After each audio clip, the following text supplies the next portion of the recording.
فرمایا وَإِذْ قَالَ رَبُّكَ لِلْمَلَائِكَةِ، اور جب تمہارے رب نے فرشتوں سے فرمایا. اللہ تعالیٰ نے حضرت آدم علیہ السلام کی تخلیق سے پہلے فرشتوں سے فرمایا کہ میں زمین میں ایک خلیفہ بنانے والا ہوں. اس پر فرشتوں نے عرض کی اے اللہ، کیا تو زمین میں اس کو نائب بنائے گا جو اس میں فساد پھیلائے گا اور خون بہائے گا، حالانکہ ہم ہر وقت تیری تسبیح و تحمید کرتے ہیں. یعنی تیری خلافت کے مستحق ہم ہیں. ان سائڈ کی یہ سوچ تھی، یہ کہا جا رہا تھا. اللہ تعالیٰ نے فرمایا جو مجھے معلوم ہے وہ تمہیں معلوم نہیں. پھر اللہ تعالیٰ نے حضرت آدم علیہ السلام کی تخلیق کے بعد انہیں تمام چیزوں کے نام سکھا دیے اور پھر ان چیزوں کو فرشتوں کے سامنے پیش کر کے فرمایا کہ اگر تم اس بات میں سچے ہو تم ہی خلافت کے مستحق ہو تو ان چیزوں کے نام بتا دو. فرشتوں نے سن کر عرض کی اے اللہ، ہمیں تو صرف اتنا ہی علم ہے جتنا تو نے ہمیں سکھا دیا، ساری علم و حکمت تو تیرے پاس ہے.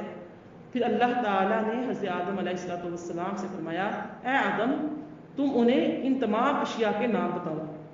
جب حضرت آدم علیہ السلام نے انہیں ان کی اشیاء کے نام بتائے تو اللہ تعالیٰ نے فرمایا اے فرشتو، کیا میں نے تمہیں نہ کہا تھا کہ میں آسمان اور زمین کے تمام چھپی ہوئی چیزیں جانتا ہوں اور میں تمہاری ظاہر اور پوشیدہ باتوں کو جانتا ہوں. انی جاعل فی الارض خلیفہ، میں زمین میں اپنا نائب بنانے والا ہوں. اب یہاں پہ خلیفہ کا معنی اگر سمجھیں تو خلیفہ اسے کہتے ہیں جو احکامات جاری کرنے اور دیگر اختیارات میں اصل کا نائب ہوتا ہے. اگرچہ تمام انبیاء علیہ السلام اللہ تعالیٰ کے خلیفہ ہیں، لیکن یہاں پر جو خلیفہ سے مراد ہے وہ حضرت آدم علیہ السلام ہے. اور فرشتوں کو حضرت آدم علیہ السلام کی خلافت کی خبر اس لیے دی گئی کہ وہ ان کے خلیفہ بنائے جانے کی حکمت دریافت کریں اور ان پر خلیفہ کی عظمت و شان ظاہر ہو.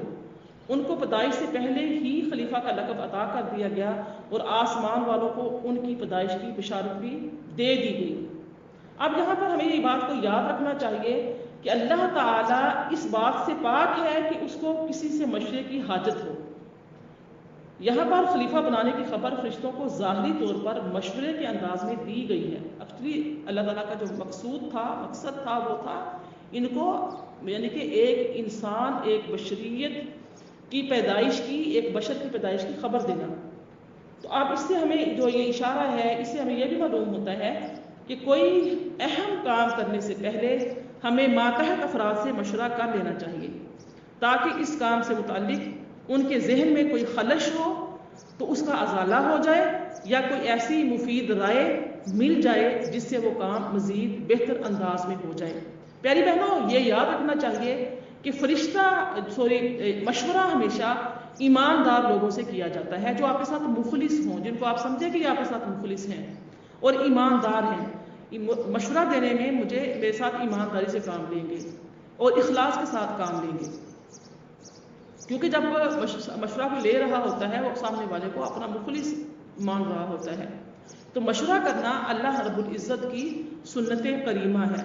اللہ تعالیٰ نے نبی کریم علیہ السلام کو بھی صحابہ کرام رضی اللہ تعالیٰ عنہم سے مشورہ کرنے کا حکم دیا. یہ اس کا جو اشارہ ہے ہمیں سورہ آل عمران میں ملتا ہے، وَشَاوِرْهُمْ فِي الْأَمْرِ، اور اپنے کاموں میں ان سے مشورہ لیتے ہو. یعنی کہ آقا کریم علیہ السلام کو اللہ تعالیٰ نے حکم دیا کہ ان سے مشورہ، مراد کیا ہے؟ صحابہ کرام ہیں. اور جو انصاری صحابہ تھے رضی اللہ تعالیٰ عنہم کا وصف بھی بیان کرتے ہوئے ارشاد فرمایا وَأَمْرُهُمْ شُورَىٰ بَيْنَهُمْ، اور ان کا کام ان کے باہمی مشورے سے ہوتا ہے. تو حضرت انس بن مالک رضی اللہ تعالیٰ عنہ فرماتے ہیں کہ نبی کریم صلی اللہ علیہ وسلم نے ارشاد فرمایا جس نے استخارہ کیا وہ نامراد نہیں ہوگا، اور جس نے مشورہ کیا وہ نادم نہیں ہوگا، اور جس نے میانہ روی کی وہ کنگال نہیں ہوگا. اب یہاں پر استخارے کی بات آئی تو ایک نقطہ بتاتی چلوں. استخارے کی عام اجازت ہوتی ہے. ہم استخارہ کرنے کے لیے دوسروں کو جو کہتے ہیں وہ صحیح نہیں ہوتا. آپ کو پتہ ہے کہ آپ کی پریشانی کیا ہے، آپ کس معاملے میں استخارہ کرنا چاہتے ہیں، آپ کی نیت، آپ کا ارادہ، آپ کی سوچ، آپ کی فکر کیا ہے. تو لہٰذا آقا کریم علیہ السلام نے استخارہ خود کرنے کے لیے ہر مسلمان کو اجازت دی ہے کہ وہ اپنے کسی بھی کام کے لیے ایون کہ جوتے کا تسمہ بھی گم ہو جائے تو اس میں بھی وہ استخارہ کرے. کوئی بھی کام کرنا ہو، کام کرنے سے پہلے اپنے رب کا مشورہ کر لے، اپنے رب سے مشورہ کر لے۔ استخارہ کرنا حقیقت میں اللہ رب العزت سے مشورہ کرنا ہوتا ہے کہ یہ کام باعث خیر ہے یا باعث شر ہے۔ تو لہٰذا اس کام کو خلوص نیت کے ساتھ، ایمانداری کے ساتھ اور اللہ تعالیٰ پر حسن ظن اور توکل رکھتے ہوئے یہ کام اپنا خود کرنا چاہیے۔ جو ہم دوسروں کے پاس چلے جاتے ہیں یہ کام صحیح نہیں ہوتا، یہ درست نہیں ہوتا۔ آپ دیکھ لیجئے کہ اللہ تعالیٰ کی ذات نے یہاں پر ارشاد فرمایا اَتَجْعَلُ فِيهَا مَن يُفْسِدُ فِيهَا، کیا تو زمین میں اسے نائب بنائے گا جو اس میں فساد پھیلائیں گے؟ یہ فرشتے کہہ رہے ہیں۔ اب اس میں جو فرشتوں نے یعنی کہ اعتراض کرنا جو کیا نظر آتا ہے کہ اس کلام میں فرشتوں نے اعتراض کیا ہے، تو یہ اظہار یعنی کہ اعتراض نہیں تھا بلکہ تعجب تھا، ایک تعجب کا اظہار تھا اور خلیفہ بنانے کی حکمت دریافت کرنا تھا۔ انسانوں کی طرف فساد پھیلانے کی جو انہوں نے نسبت کی، تو اس سے یعنی کہ فساد کا علم انہیں یا تو صراحت کے ساتھ اللہ تعالیٰ کی طرف سے دیا گیا تھا، یا انہوں نے لوح محفوظ سے پڑھا تھا، اور یا انہوں نے جنات پر قیاس کیا تھا کہ وہ زمین پر آباد تھے، وہاں فسادات کرتے تھے۔ اب دیکھ لیجیے فرشتے ہوتے ہیں یہ اللہ تعالیٰ کی نوری مخلوق ہوتے ہیں، گناہوں سے معصوم ہوتے ہیں، اللہ تعالیٰ کے معزز و مکرم بندے ہوتے ہیں، کھانے پینے اور مرد یا عورت ہونے سے پاک ہوتے ہیں۔ فرمایا انی اعلم، بے شک میں جانتا ہوں، یعنی کہ فرشتوں کو اللہ کی ذات نے جواب دیا، تو فرمایا کہ میں جانتا ہوں تم نہیں جانتے، کیونکہ خلیفہ بنانے میں میری حکمتیں تم پر ظاہر نہیں۔ بات یہ ہے کہ انہیں انسانوں میں انبیاء بھی ہوں گے، اولیاء بھی ہوں گے، علماء بھی ہوں گے، اور حضرات علمی و عملی دونوں وظیفوں کے جامع ہوں گے۔ پھر آیت نمبر 31 میں ارشاد ہوتا ہے وَعَلَّمَ آدَمَ الْأَسْمَاءَ كُلَّهَا، اللہ تعالیٰ نے آدم علیہ السلام کو تمام اشیاء پیش فرمائی اور بطور الہام کے آپ کو ان تمام چیزوں کے نام، کام، صفات، خصوصیات اور اصول علوم اور صنعتیں سکھا دی۔ انبئونی باسماء ہؤلاء، پھر فرمایا کہ مجھے ان کے نام بتاؤ۔ فرشتوں سے کہا جا رہا ہے کہ مجھے ان چیزوں کے نام بتاؤ۔ تمام چیزیں فرشتوں کے سامنے پیش کر کے ان سے فرمایا گیا کہ اگر تم اپنے اس خیال میں سچے ہو کہ تم سے زیادہ علم والی کوئی مخلوق نہیں اور خلافت کے تم ہی مستحق ہو، تو ان چیزوں کے نام بتا دو۔ اس طرح حضرت حذیفہ بن یمان رضی اللہ تعالیٰ عنہ سے روایت ہے کہ نبی کریم صلی اللہ علیہ وآلہ وسلم نے ارشاد فرمایا کہ علم کی فضیلت عبادت کی فضیلت سے زیادہ ہے اور تمہارے دین کی بھلائی تقوی اختیار کرنے میں ہے۔ تو لہٰذا جو یہ لوگ سوچتے ہیں کہ علم حاصل کرنا بڑا مشکل ہے، یا علم حاصل کریں گے پھر عمل کرنا پڑے گا، اس حدیث مبارکہ میں کیا ہو کیا یعنی کہ ہمیں پتہ چلا کہ علم کا ایک باب سیکھنا جس پر عمل کیا گیا ہو یا نہ کیا گیا ہو، تمہارے لیے 1000 نوافل پڑھنے کے برابر ہے، اس سے بھی بہتر ہے کہ تم 1000 نوافل ادا کرو۔ تو لہٰذا ہمیں علم حاصل کرتے رہنا چاہیے، علم حاصل کرتے ہوئے عمل کی طرف بڑھتے رہنا چاہیے، عمل کی طرف بھی آنا چاہیے۔ یہ نہیں کہ ہم کہیں کہ ہمارے لیے عمل کرنا بڑا مشکل ہے، تو اس لیے لوگ علم دینیہ سے جان چھڑاتے ہیں۔ تو علم دینیہ سیکھنا انبیاء کی سنت کریمہ ہے۔ سورہ بقرہ آیت نمبر 32، 33، 34 اور 35۔ بسم اللہ الرحمن الرحیم۔ قالوا سبحانک لا علم لنا الا ما علمتنا انک انت العلیم الحکیم۔ قال یا آدم انبئهم باسمائهم فلما انبأهم باسمائهم قال الم اقل لکم انی اعلم غیب السماوات والارض واعلم ما تبدون وما کنتم تکتمون وَإِذْ قُلْنَا لِلْمَلَائِكَةِ اسْجُدُوا لِآدَمَ فَسَجَدُوا إِلَّا إِبْلِيسَ أَبَى وَاسْتَكْبَرَ وَكَانَ مِنَ الْكَافِرِينَ۔ ترجمہ سماعت فرمائیں۔ فرشتوں نے عرض کی اے اللہ تو پاک ہے، ہمیں تو صرف اتنا علم ہے جتنا تو نے ہمیں سکھا دیا، بے شک تو ہی علم والا حکمت والا ہے۔ پھر اللہ نے فرمایا اے آدم تم انہیں ان اشیاء کے نام بتا دو۔ تو جب آدم علیہ السلام نے انہیں ان اشیاء کے نام بتا دیے تو اللہ نے فرمایا اے فرشتو، کیا میں نے تمہیں نہ کہا تھا کہ کہ میں آسمانوں اور زمین کی تمام چھپی چیزیں جانتا ہوں، اور میں جانتا ہوں جو کچھ تم ظاہر کرتے ہو اور جو کچھ تم چھپاتے ہو۔ اور یاد کرو جب ہم نے فرشتوں کو کہا کہ آدم کو سجدہ کرو تو ابلیس کے علاوہ سب نے سجدہ کیا، اس نے انکار کیا اور تکبر کیا اور کافر ہو گیا۔ صدق اللہ العلی العظیم۔ پیاری بہنوں، آپ نے سورہ بقرہ کی آیت 32، 33 اور 34 کی ترجمہ اور تلاوت سماعت کی۔ اللہ نے ان کے فرشتوں نے فرمایا قالوا سبحانک، اے اللہ تو پاک ہے، لا علم لنا الا ما علمتنا۔ اب یہاں پر حضرت آدم علیہ السلام کے علمی فضل و کمال کو دیکھ کر فرشتوں نے اللہ تعالیٰ کی بارگاہ میں عاجزی اور انکساری کا اعتراف کیا اور اس بات کا اظہار کیا کہ ہمارا سوال کرنا اعتراض نہیں تھا، بلکہ اللہ رب العزت کی حکمت معلوم کرنے کے لیے تھا۔ اب ہمیں چونکہ انسان کی فضیلت اور اس کی پیدائش کی حکمت معلوم ہو گئی ہے، جس کو وہ ہم پہلے نہیں جانتے تھے، اب ہم جان گئے ہیں۔ اب دیکھ لیجئے پیاری بہنوں، یہاں پر انسان کی شرافت اور علم کی فضیلت ثابت ہوتی ہے، یعنی کہ انسان کو اگر فضیلت حاصل ہے، شرافت حاصل ہے، مرتبہ حاصل ہے، مقام حاصل ہے، تو اللہ تعالیٰ کی بارگاہ میں وہ علم والے کو حاصل ہے۔ پھر فرمایا کہ اللہ تعالیٰ نے اعلم ما تبدون وما کنتم تکتمون، میں تمہاری ظاہری اور پوشیدہ باتوں کو جانتا ہوں۔ تو فرشتوں نے جو بات ظاہر کی تھی وہ یہ تھی کہ انسان فساد انگیزی اور خون ریزی کرے گا، اور جو بات چھپائی تھی وہ یہ تھی کہ خلافت کے مستحق تو وہ خود ہیں، یعنی کہ ہم تیری حمد و ثنا بیان کرتے ہیں، تیری تقدیس بیان کرتے ہیں، تیری تحمید میں لگے رہتے ہیں، اللہ پاک طرح ہم حکم بجا لاتے ہیں، پھر تو انسان پیدا فرما رہا ہے جو خون ریزی کرے گا، جو فساد فی الارض کرے گا۔ اس بات پہ اللہ نے فرمایا کہ اعلم ما تبدون وما کنتم تکتمون، کہ میں جانتا ہوں جو کچھ تم چھپاتے ہو اور جو تم ظاہر کرتے ہو۔ اور جو ظاہر کیا تھا وہ یہی تھا کہ آپ یہ فرشتے جو انسان ہیں فساد انگیزی کریں گے، خون ریزی کریں گے، اور جو چھپایا تھا وہ یہ تھا دل کی جو بات یہ تھی، چونکہ ہم تیری حمد و ثنا بیان کرنے کے لیے کافی ہیں، جو طرح تو حکم کرتا ہے ہم بجا لاتے ہیں، تو لہٰذا یعنی کہ ہمیں ہی فضیلت دی جائے۔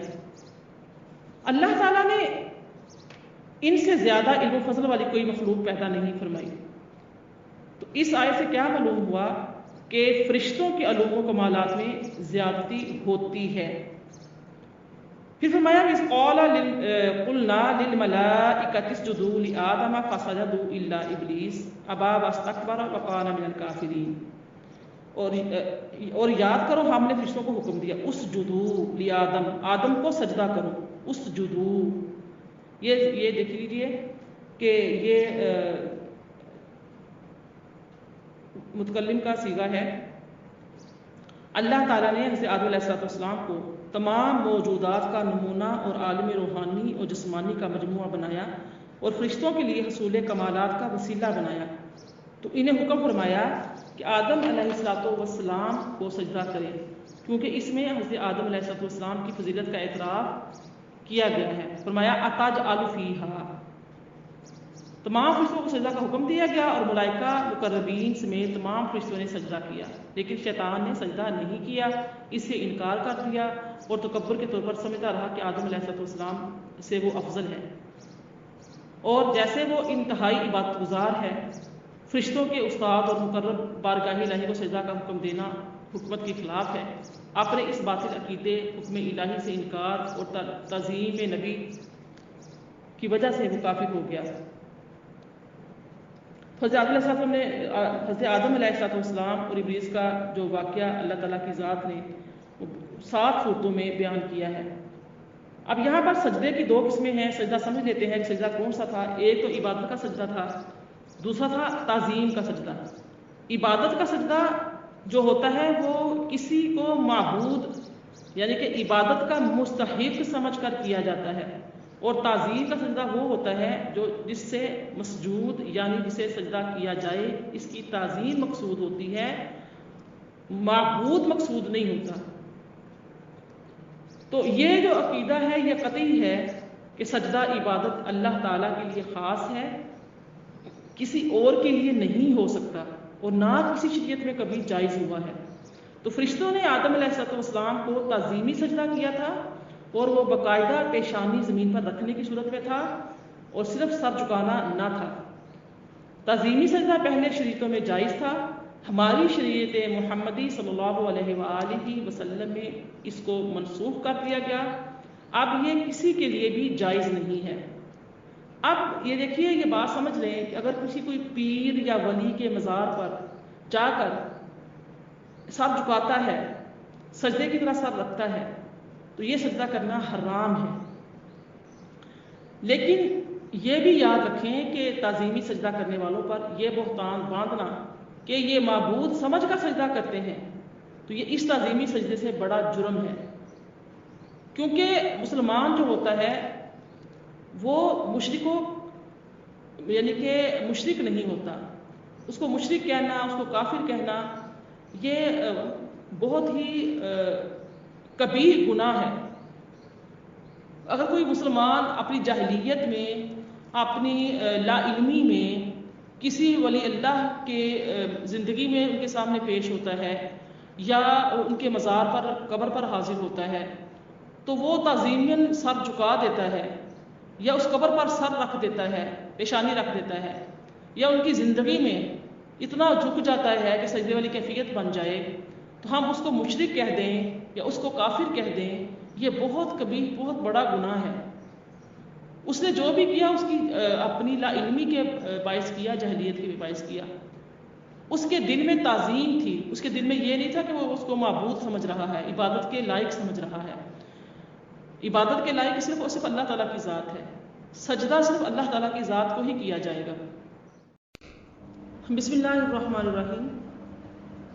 اب دیکھیں یہاں پر جو اللہ پاک نے ارشاد فرمایا تھا آیت نمبر 34 میں، وہ یہ تھا کہ اِذْ قُلْنَا لِلْمَلَائِكَةِ اسْجُدُوا، یعنی کہ اور وہ وقت بھی یاد کریں جب ہم نے فرشتوں سے فرمایا کہ آدم علیہ السلام کو سجدہ کرو۔ اب یہاں پر بھی نبی کریم صلی اللہ علیہ وآلہ وسلم سے خطاب ہے کہ آپ وہ وقت یاد کریں جب اللہ تعالیٰ نے فرشتوں سے کہا تھا کہ سجدہ کرو۔ اب جو سجدہ کا لغوی معنی ہے وہ ہے عاجزی، تواضع، خضوع، تذلل، فرما برداری اور جھکنا۔ اصطلاحی شریعت میں اس کا معنی ہے وضع الجبہۃ علی الارض، پیشانی کا زمین پر رکھ دینا۔ جو ائمہ شرع ہیں وہ سجدے کی تعریف اس طریقے سے کرتے ہیں کہ عبادت اور تعمیل حکم کی نیت سے پیشانی زمین پر رکھ دینا اور سجدہ کرنا۔ اب اللہ تعالیٰ نے چونکہ اشیاء عالم کے اسماء اور خواص کے علم و معرفت کی وجہ سے فرشتوں پر جب آدم علیہ السلام کی برتری، شرف و عظمت اور فضیلت ظاہر فرمائی، تو ان کا جو اعتراف اور اظہار تھا وہ یہ تھا کہ اللہ پاک نے ارشاد فرمایا کہ آپ آدم علیہ السلام کو سجدہ کریں۔ اب سجدہ جو ہے اس کی 3 توجیہات مفسرین کرام بیان کرتے ہیں۔ اس میں یہ ہے کہ حکم سجدہ کے جو معروف اور شرعی معنی یہ ہیں کہ آدم علیہ السلام کی تعظیم و تکریم بجا لاؤ، ان کے سامنے اپنی عاجزی اور تواضع کو اظہار کے لیے جھک جاؤ اور ان کی خدمت و فرما برداری اختیار کرو۔ اس سلسلے میں حضرت ابن عباس رضی اللہ تعالیٰ عنہ سے مروی ہے کہ آپ فرماتے ہیں کہ صرف جھکنا تھا، پیشانی کو زمین پر رکھنا نہ تھا۔ اور اسی سلسلے میں امام آلوسی رحمۃ اللہ علیہ فرماتے ہیں کہ اس میں پیشانی زمین پر نہ رکھی گئی تھی بلکہ صرف جھکنا اور اطاعت مراد لی گئی تھی۔ اور دوسرا جو حکم اس کے شرعی معنی میں بیان کیا جاتا ہے وہ یہ ہے کہ یہ باقاعدہ سجدہ تھا جس میں پیشانی بھی زمین پر لگائی گئی تھی، لیکن یہ سجدہ توجہ تھا، کیونکہ سجدہ عبادت تو ذات باری تعالیٰ کے سوا کسی اور کے لیے ممکن ہی نہیں۔ تو حضرت آدم علیہ السلام کی حیثیت قبلہ کی تھی اور فرشتوں نے حکم الہی کی تعمیل کی اور حضرت آدم علیہ السلام کی طرف منہ کر کے باری الہ کو سجدہ کیا۔ تیسرا اس کی جو توجیہ بیان کی جاتی ہے وہ یہ ہے کہ یہ سجدہ تعظیم تھا، کیونکہ تعظیمی سجدہ میں پہلے بیان کر چکی ہوں، اس کا معنی یہ ہے کہ یہ فضیلت اور کرامت کا اعتراف کرنا ہوتا ہے۔ امام قرطبی رحمۃ اللہ علیہ نے اپنا موقف ان الفاظ میں بیان کیا ہے کہ یہ سجدہ آدم علیہ السلام کی تکریم و تعظیم اور اظہار فضیلت کے لیے تھا۔ جو امام ابن جریر رحمۃ اللہ علیہ ہیں وہ فرماتے ہیں کہ حضرت آدم علیہ السلام کی تکریم بجا لانے کے لیے سجدہ کیا گیا۔ اسی طرح صاحب معالم التنزیل وہ لکھتے ہیں کہ یہ سجدہ تعظیم تھا، سجدہ عبادت نہ تھا۔ یہی موقف درست ہے کہ قرآن مجید کے سیاق و سباق بھی اسی کی تائید کرتے ہیں۔ اللہ تعالیٰ نے آدم علیہ السلام کو سجدہ نہ کرنے کا سبب پوچھا، یعنی کہ شیطان کو جب پوچھا سبب، تو شیطان نے جواب دیا انا خیر منہ خلقتنی من نار وخلقتہ من طین۔ اس کا ذکر سورہ الاعراف کی آیت نمبر 12 میں آیا ہے۔ شیطان نے کہا کہ میں اس سے بہتر ہوں، تو نے مجھے آگ سے پیدا کیا اور اسے مٹی سے پیدا کیا۔ شیطان کا یہ جواب حضرت آدم علیہ السلام کی فضیلت اور برتری کے انکار پر مبنی ہے۔ اس کا جو منشا تھا وہ یہ تھا کہ جب میں اسے اپنے مقابلے میں افضل اور بزرگ و برتر تسلیم نہیں کرتا تو سجدہ کیوں کروں؟ اس سے واضح ہو گیا کہ حکم سجدہ آدم علیہ السلام کی فضیلت و برتری کے اعتراف اور ان کی تعظیم و تکریم کے اعلان کے طور پر تھا۔ اس حقیقت کا اظہار جو تھا وہ مقصود تھا کہ جو لوگ شان نبوت کی تعظیم و تکریم بجا لانے میں فرشتوں کی طرح پس و پیش نہیں کریں گے اور دہلیز مصطفیٰ صلی اللہ علیہ وآلہ وسلم پر ادباً جھکے رہیں گے، یعنی کہ آپ صلی اللہ علیہ وسلم کی اطاعت بجا لائیں گے، انہیں بارگاہ الہی میں قرب و منزلت عطا کی جائے گی۔ اللہ تعالیٰ کے نزدیک وہی ہوگا جو آقا کریم علیہ السلام کے احکامات کی پیروی کرے گا، آپ صلی اللہ علیہ وآلہ وسلم کی لائی ہوئی شریعت پر عمل کرے گا، تو وہ اللہ تعالیٰ کی بارگاہ میں قرب حاصل کرے گا اور منازل حاصل کرے گا۔ اور جو لوگ شیطان کی طرح پس و پیش کریں گے اور اعتراض اور تنقید کی راہ اپنائیں گے، تکبر کریں گے، تو وہ ہمیشہ کے لیے دھتکار دیے جائیں گے۔ اب یہ یہاں پر نقطہ ملتا ہے کہ اگر ہم غور کریں تو شیطان نے صرف اور صرف ایک سجدے سے انکار کیا تھا، اور وہ بھی سجدہ تعظیمی تھا، آدم علیہ السلام کو تھا اور ان کے علم کی فضیلت کی بنا پر تھا، اللہ کا حکم تھا۔ تو جو لوگ نماز نہیں پڑھتے، نماز پنجگانہ میں یعنی کہ نہیں ادا کرتے، یا کچھ ادا کرتے ہیں اور کچھ کو چھوڑ دیتے ہیں، نفس کی سستی کا شکار ہے، غفلت کا شکار ہے، تو ان کو یہ دیکھنا چاہیے کہ اللہ تعالیٰ کی ذات کو ہماری عبادات، ہماری حمد و ثنا، ہماری سجدے مطلوب نہیں ہیں۔ صرف یہ ایک آزمائش ہے کہ ایک مسلمان جو اسلام کا دعویٰ کرتا ہے، مسلمان ہونے کا دعویٰ کرتا ہے، محمد عربی صلی اللہ علیہ وآلہ وسلم سے محبت اور عشق کا اظہار کرتا ہے، لبیک یا رسول اللہ کے نعرے مارتا ہے، کیا وہ اذان کی آواز سن کر مسجد کی طرف دوڑتا ہے یا نہیں دوڑتا؟ اپنے تمام دنیاوی مصروفیات کو چھوڑتا ہے یا نہیں چھوڑتا؟ اللہ پاک کو ہمارے سجود مطلوب نہیں ہیں، یہ بات یاد رہے۔ اور اس بات پر بھی غور و فکر کرنا چاہیے کہ وہ ایک سجدے سے انکار کر کے دھتکار دیا گیا، اور ہم 5 ٹائم کی اذانوں کی آواز سنتے ہیں اور ہم اپنے کاموں میں لگے رہتے ہیں، نفس کی سستی کا شکار رہتے ہیں، غفلت کا شکار رہتے ہیں، رات کو یہ کہتے ہیں کہ صبح سے نمازی بن جائیں گے، جب دن گزر جاتا ہے تو پھر کہتے ہیں کل سے نماز پڑھیں گے، یوں ہی کرتے کرتے زندگی تمام ہو جاتی ہے، موت آ لیتی ہے۔ تو جو اللہ تعالیٰ کی بارگاہ میں جس کو سجدے کی توفیق نہیں ملتی تو اس کو سمجھ لینا چاہیے کہ وہ اللہ تعالیٰ کی بارگاہ سے دھتکار دیا گیا ہے، وہ دھتکار دیا گیا ہے۔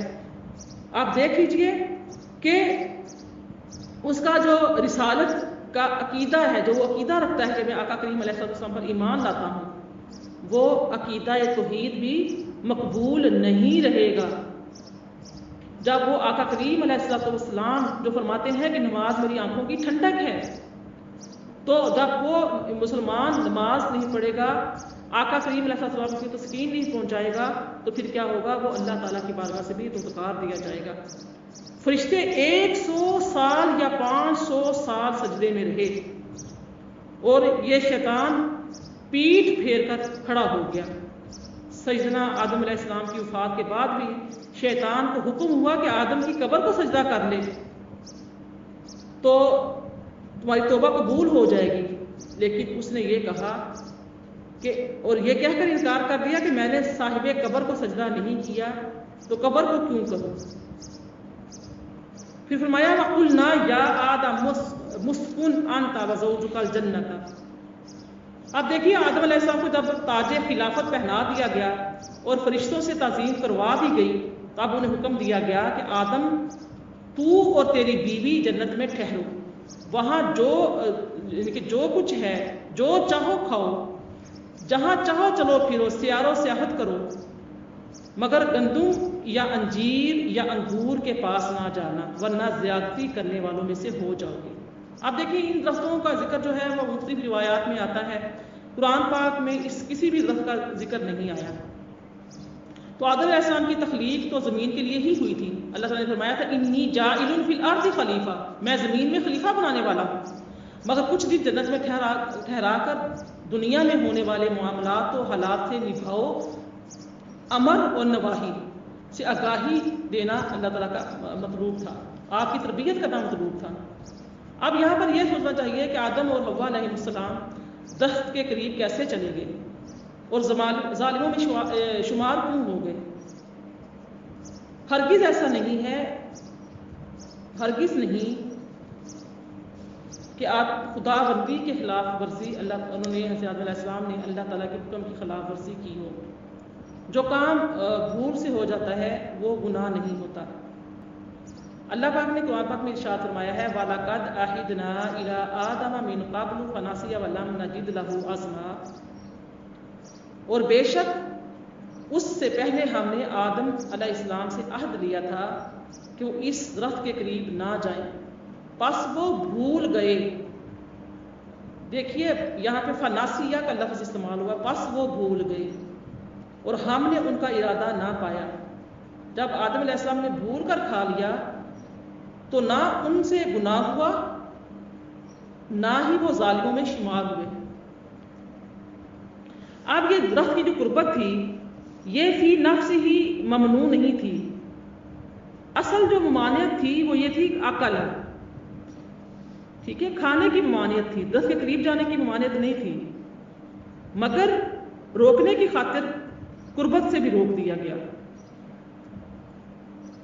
کیونکہ جو درخت کے قریب گئے تو اس کا پھل بھی کھا لیا یا چکھ لیا، اگر وہ درخت کے قریب ہی نہ جاتے تو یہ بھول بھی نہ ہوتی۔ تو اسی اصول کے تحت جو صوفیاء تہذیب نفس کے لیے مجاہدات کے دوران بعض مباحات سے پرہیز کراتے ہیں اور کہتے ہیں کہ یہ فلاں فلاں کام آپ نے نہیں کرنے یا فلاں فلاں چیزیں آپ نے نہیں کرنی، تو مطلب یہی ہوتا ہے کہ تزکیہ نفس کیا جائے۔